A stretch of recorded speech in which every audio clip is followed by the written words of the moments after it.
In their first year eligible for the FCS Playoffs, Harvard is having an insane season and could compete for their first national title since 1919. Heading into Week 11, they were ranked as the 70th best team in the nation across all of football, only being ranked behind North Dakota State at the FCS level. They ranked ahead of the likes of Wake Forest, Rutgers, UCLA, Colorado, and Wisconsin, among others. The Crimson are winning games by an average score of 40.13 points to 11.63 points per game. They have dominated everyone they have played in the Ivy League as well as their non-conference schedule. This is the rise of Harvard football, and why they may compete for the FCS National Title this year. But before we get into this, if you enjoy college football content like this, make sure to leave a like and subscribe. Also, let me know who you think wins the FCS title this year in the comments section below. Harvard is a historically great football program, winning 7 national titles from 1890 to 1919, but has not found the same type of success since, due to the decisions of the Ivy League Conference. Since 1961, they have won 19 Ivy League titles, with a majority of those coming under head coach Tim Murphy. Murphy took over as Harvard's head coach in 1994, after leading Maine to a 15-8 record and Cincinnati to a 17-37-1 record, leading the Bearcats to an 8-3 record in his final season as head coach. Murphy found a ton of success at Harvard, leading them to 10 Ivy League titles, 16 consecutive winning seasons, and 4 unbeaten seasons and 3 seasons with no ties. He became the first Harvard coach since the Ivy League was formed in 1956 to have 3 unbeaten and untied seasons. He also led the Crimson to their first 9-win season since 1919. Murphy, who was a 5-time finalist for the Eddie Robinson Award Top FCS Coach, an 8-time New England Coach of the Year, coached 15 Associate Press All-Americans, 158 All-Ivy League first-team selections, 11 Ivy Player of the Year awards, 7 Ivy Rookie of the Years, and 17 Academic All-Americans, all while helping more than 30 Crimson sign NFL contracts. He's tied for the most Ivy League titles won by a coach and went 19-10 against arch-rival Yale. He finished his Harvard coaching career with a record of 289, going out on top, finishing the 2023 season with an 8-2 record and a share of the Ivy League title. When he decided to announce his retirement, he said, "It's been an incredible honor to be the football coach at Harvard, and I'm forever grateful to have been blessed to work with so many amazing people, starting with the 1,000 student athletes and 80+ assistant coaches during our tenure here. Sometimes at the end of your career, someone will ask, do you have any regrets? And my simple answer is no. Because in my endeavors, any relationship, if you give it absolutely everything you have, there can be no regrets." While athletic director Aaron McDermott explained, Harvard has 150 years of football history, and Tim Murphy led the most successful era of its entirety in his 30 seasons. His name will forever be linked with Harvard football in such an amazing manner because of the sustained team success, coaching milestones achieved, and the measures of his character and work ethic. Coach Murphy changed Ivy League football upon his entry, and we are all better for it. Harvard is grateful for his service and leadership, and I am grateful to have experienced these last few seasons with him. Whoever was going to be named the school's next head coach was going to have big shoes to fill. The Crimson would hire Rutgers tight end coach Andrew Arich to be the school's next head coach. Arich played college football at Princeton and began his coaching career at Concordia in Minnesota. He would then coach at Albright, Rutgers, and Princeton, serving as an assistant roles on both sides of the ball before being named a defensive assistant with the Tampa Bay Buccaneers. He then spent a spring season with Bucknell, serving as their offensive line coach before returning to Princeton, eventually being named the assistant head coach, offense coordinator, and offensive line coach in 2019. He would then work as the offensive line coach, running back coach, and tight ends coach with Rutgers from 2020 to 2023. McDermott spoke on the decision, saying, "He brings great coaching and recruiting experience from Rutgers, as well as his time at Princeton and in the NFL.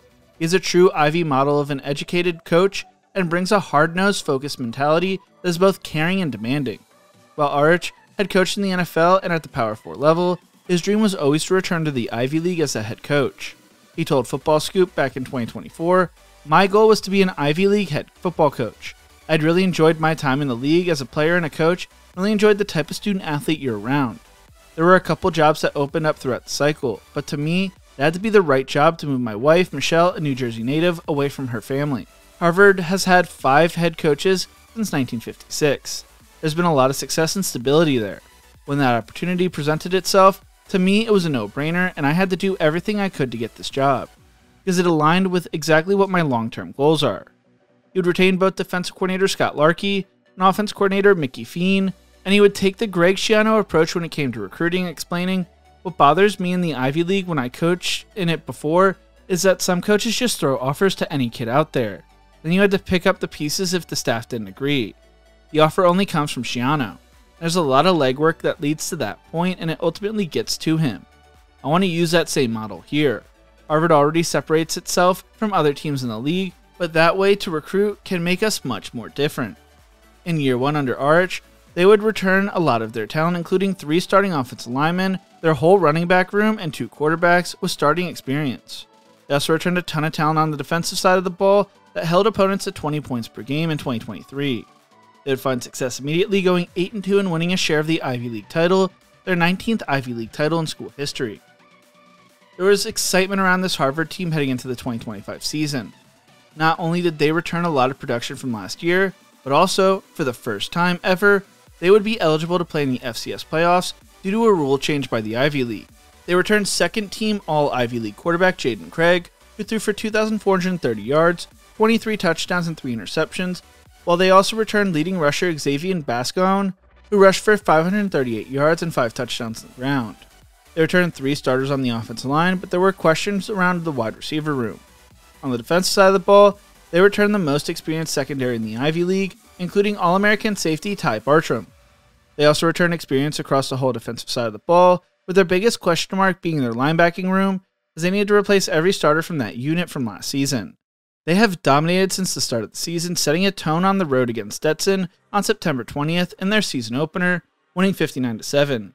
While Stetson had already played 3 games up to that point, it would be the Crimson who would jump out to a 28-0 first quarter lead and a 45-0 halftime lead.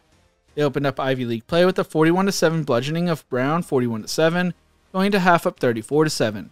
They then traveled to Holy Cross, beating them 59-24 going into the fourth quarter up 59-10, but most of the Crusaders' points coming in the garbage time. They would then dominate Cornell 34-10 and Merrimack 31-7 at home before traveling to Princeton, where they would win 35-14. It was their closest game of the year up to that point. They then returned home and beat Dartmouth 31-10. They would be named the Stats Performer FCS National Team of the Week and rose to the highest ranking in the Stats Perform FCS Top 25 ranking in program history, being ranked number 9 while also being the number 13 team in the AFCA FCS Coaches Poll, which was their best since 2011. It was the first time since 2015 and 2016 since they started the season 7-0 and 4-0 in Ivy League play. Prior to this year, Harvard's top media poll ranking came in 2004 and 2015, when it was 12th nationally. They would be given the 9th seed in last week's preview of the top 10 seeds by the FCS Playoff Committee, meaning they would just miss out on a bye. Heading into last Friday's game against Columbia, RH said, "You're at the point in the season where you have a lot of cumulative reps, so you don't necessarily have to get the physical part. It's more of the mental part. The coaches do a great job putting together a game plan and executing the practice, and then the players do an unbelievable job in preparation and work they put in during this week." They would dominate Columbia in the city on ESPN2, beating them 31-14. This team is dominating everyone, outscoring opponents 321-93, which is an average scoring margin of 40.13 to 11.63. Craig has thrown for 2,066 yards, 18 touchdowns, and 5 interceptions, while Baskin has rushed for 468 yards and 5 touchdowns on the ground. They're holding opponents to an average of 264.9 yards per game, while putting up 457.9 yards per game themselves.